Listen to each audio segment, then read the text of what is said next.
اعوذ باللہ من الشیطان الرجیم بسم اللہ الرحمن الرحیم۔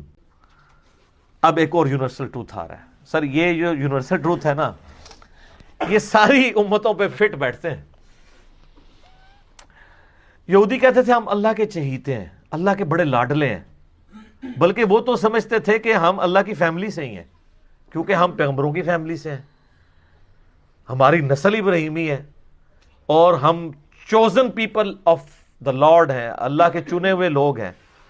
چنے ہوئے تو تھے نا، یا بنی اسرائیل اذکروا نعمتی التی انعمت علیکم وانی فضلتکم علی العالمین۔ لیکن چوزن پیپل تو وہ تھے جنہوں نے واقعی اس حق کو قبول کیا، ورنہ انہی چوزن پیپلز میں سے پیغمبر موجود ہیں اور ان کے ساتھی بندر اور خنزیر کی شکل میں بنا دیے گئے ہیں اصحاب سبت۔ اصحاب سبت کون تھے؟ وہ یہودی تھے نا، جنہوں نے ہفتے کے دن کے شکار کے معاملے میں روگردانی کی تھی۔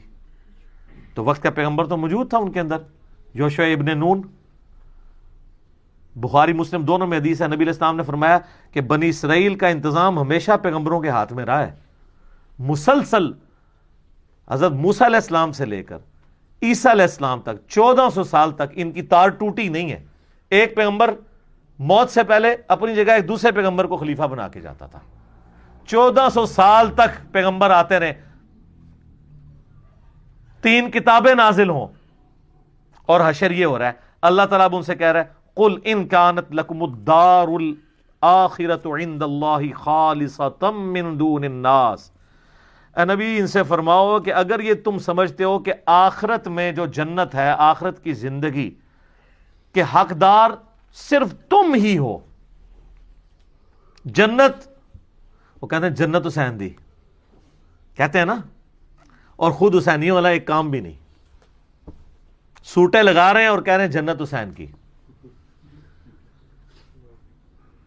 اللہ تعالیٰ مارے اگر تم یہ سمجھتے ہو نا باقی لوگوں کو چھوڑ کے جنت کے حقدار صرف تم ہو، فَتَمَنَّوُا الْمَوْتَ إِن كُنتُمْ صَادِقِينَ، تو ذرا پھر یہ دعا کیا کرو، اے اللہ جلدی جلدی موت دے، میں جنت میں پہنچ جاؤں۔ ہاں، تو آپ میں سے کون کون تیار ہے؟ یہ لٹمس ٹیسٹ اللہ نے رکھا ہے کہ جو واقعی جنت کا حقدار ہے نا، وہ ہر وقت اس انتظار میں رہے گا یا اللہ موت آئے، میں جلدی جلدی جنت میں پہنچوں۔ تمنا کرو موت کی، موت کی دعا کرنے کی اجازت نہیں ہے۔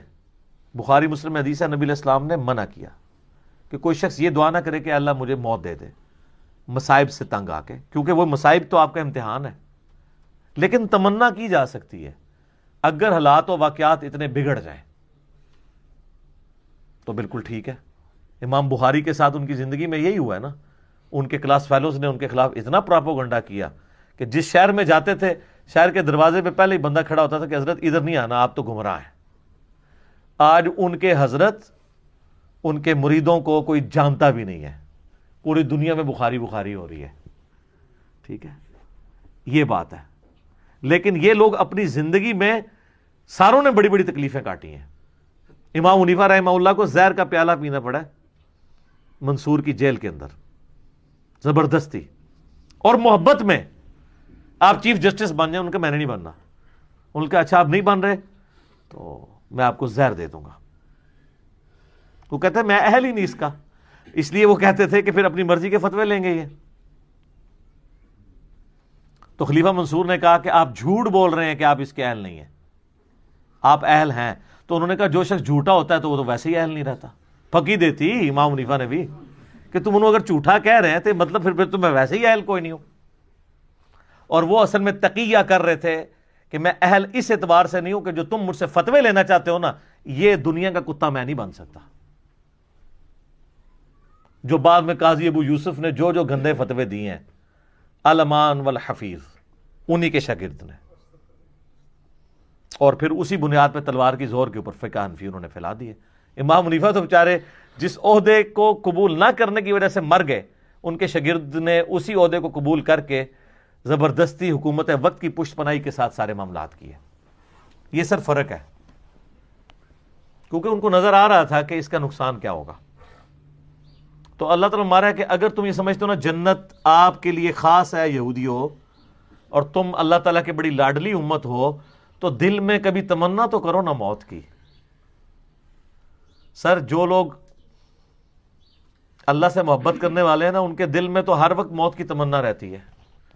صحیح مسلم میں حدیث ہے، جو شہادت کی تمنا کے بغیر مرا وہ کفر کی شاخ پہ مرا، نفاق کی شاخ پہ مرا، منافقت کی. تمنا تو موجود ہے. بخاری میں حدیث موجود ہے، سعد ابن معاذ کو جب تیر لگا گھٹنے میں، اب چھوٹا سا ایک زخم ہی تھا، گھٹنے میں تیر لگنے سے کوئی بندہ تو نہیں مار جاتا، ان کی مین رگ کٹ گئی تھی، پٹی کی. پھر انہوں نے دعا کی، اے اللہ اگر مشرکین عرب نبی علیہ السلام کے اوپر اب نہیں چڑھائی کریں گے جس طرح کہ انہوں نے بدر میں کی، احد میں کی اور آج خندق میں کی ہے، اس کے بعد اگر کوئی ایسا معاملہ نہیں ہونے والا تو اسی زخم کو میرے لیے کھول دے اور مجھے شہادت کی موت دے دے. یہ صحیح بخاری میں. تو وہ زخم ان کا جاری ہو گیا، سعد ابن معاذ کو اللہ تعالیٰ نے شہادت کی موت دے دی. اوس کے سردار تھے، ان کی وجہ سے پورا قبیلہ مسلمان ہوا. انہوں نے بھوک ہڑتال کر دی تھی، اسلام لے کے آئے اور ہے بڑے جنگجو ٹائپ کے تھے. اپنے قبیلے میں چلے گئے کہ میں اس وقت تک نہ کھاؤں گا نہ پیوں گا جب تک سب لوگ مسلمان نہیں ہوتے. سر عمر سیریز میں انہوں نے سعد ابن معاذ کو فلمایا ہے. مدینے جاتے ہی سب سے بڑا جو سمجھ لینا تلخ تجربہ تھا مسلمانوں کے لیے وہ یہ تھا، کیونکہ مدینے کا ڈان جو تھا نا وہ سعد ابن معاذ تھا. کوئی چسکتا بھی نہیں سی انہوں تو بغیر، اور ڈان تھے وہاں کے، اور اللہ نے دیکھے کہاں پہنچا دیا. اور ان کو وہ شہادت کی تمنا ملی، کیونکہ بخاری میں موجود ہے نبی علیہ السلام نے خندق کے موقع پہ کہہ دیا تھا کہ یہ آخری دفعہ ہے کہ کافر تم پہ آئے ہیں، اب تم کافروں پہ حملہ کرو گے. اور وہی ہوا. اگلے سال نبی علیہ السلام نے پھر 6 ہجری کے اندر عمرے کا ارادہ کیا، وہ صلح حدیبیہ ہو گئی. 7 ہجری میں غزوہ خیبر ہوا، 8 میں فتح مکہ ہو گیا.